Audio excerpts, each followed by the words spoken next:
నమస్కారం. డాక్టర్ ఎండ్లూరి సుధాకర్ గారి అత్యంత భావోద్వేగభరితమైన కవిత ఆత్మకథలోని లోతైన అంశాలను ఈ విశ్లేషణలో ఇప్పుడు చూద్దాం. మేం మనుష్యులం, మేం మహస్సులం, ఈ వాక్యంతోనే కవిత మొదలవుతుంది. ఎంతటి దృఢమైన ఆత్మవిశ్వాసంతో కూడిన స్వరము కదా ఇది. బహిరంగ వేదిక మీద కవికి జరుగుతున్న ఓ సమున్నతమైన సన్మానం. అక్కడ్నుంచే ఈ కవితా ప్రయాణం మొదలవుతుంది. ఛందో నియమాలు లేని వచన కవిత ఇది. గుండెల్లోని లోతైన ఆవేదనను సూటిగా స్పష్టంగా చెప్పడానికి ఇది సరైన విధానం. ప్రశంసలు వెల్లువెత్తుతున్నా కవి మనసు ఆనందంలో లేదు. గతంలోని చేదు జ్ఞాపకాలు, అవమానాలు ఒక్కసారిగా ఆ వేదికపై ఉలిక్కిపడుతున్నాయి. నేడు మెడలో పడుతున్న పూలదండలు నాడు తన పూర్వీకులను బాధించిన ముళ్ల కొరడాలను కవికి గుర్తుచేస్తున్నాయి. భయంకరమైన వైరుధ్యం గదూ. అలాగే ఎదురుగా ఉన్న నీళ్ల గాజు గ్లాసులు నాడు ఎడారిలో దప్పికతో మోకాళ్లపై వంగి నీళ్లు తాగిన దృశ్యాలను తట్టిలేపుతున్నాయి. సన్మానంలో కపుతున్న పట్టుశాలువాలు కట్టుకోవడానికి కనీసం బట్టకూడా లేనివాళ్ల జేజమ్మ దీనస్థితిని కళ్లముందుంచుతున్నాయి.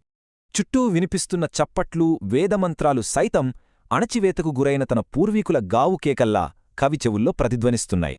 అయితే ఆవేదన నిండిన గతం ఉన్నా కవి తన విద్యని, అక్షరాన్ని ఆయుధంగా మలుచుకుని అద్భుతంగా ఎదిగారు.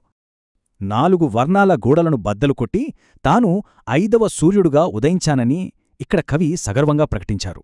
నిజంగా పవర్ఫుల్. తన ఆత్మకథ భావితరాలకొక పాఠ్యగ్రంథంగా మారి నూతన వెలుగులు విరజిమ్ముతుందన్న గొప్ప ఆత్మవిశ్వాసం ఇక్కడ కనిపిస్తుంది. ఈ కవిత కేవలం ఒక వ్యక్తి కథ కాదు, 20వ శతాబ్దపు అతిపెద్ద దళిత సాహిత్య మేల్కొల్పుకు ఇదొక ప్రతీక. గుర్రం జాషువా, కొలకలూరి ఇనాక్ లాంటి ఎందరో గొప్ప రచయితలు అణగారిన వర్గాల బాధలను అక్షరాల ద్వారా ప్రపంచానికి చాటి చెప్పారు. ఆత్మగౌరవం కోసం జరిగిన ఈ పోరాటం కేవలం తెలుగు సాహిత్యానికే పరిమితం కాలేదు, ప్రపంచవ్యాప్తంగా ప్రతిధ్వనించింది. అమెరికాలో జాతి వివక్షకు వ్యతిరేకంగా మార్టిన్ లూథర్ కింగ్ జూనియర్ కన్న కలలు కూడా సరిగ్గా ఇటువంటివే. సమానత్వం, మానవ గౌరవం కోసం నిరంకుశ వ్యవస్థలపై ప్రపంచవ్యాప్తంగా జరిగిన ఈ అలుపెరగని పోరాటం అందరికీ ఆదర్శం. చివరగా ఒక ప్రశ్న. చేదు గతాన్ని మరువకుండానే నిజమైన సమానత్వంతో కూడిన భవిష్యత్తును మనమెలా నిర్మించుకోగలం?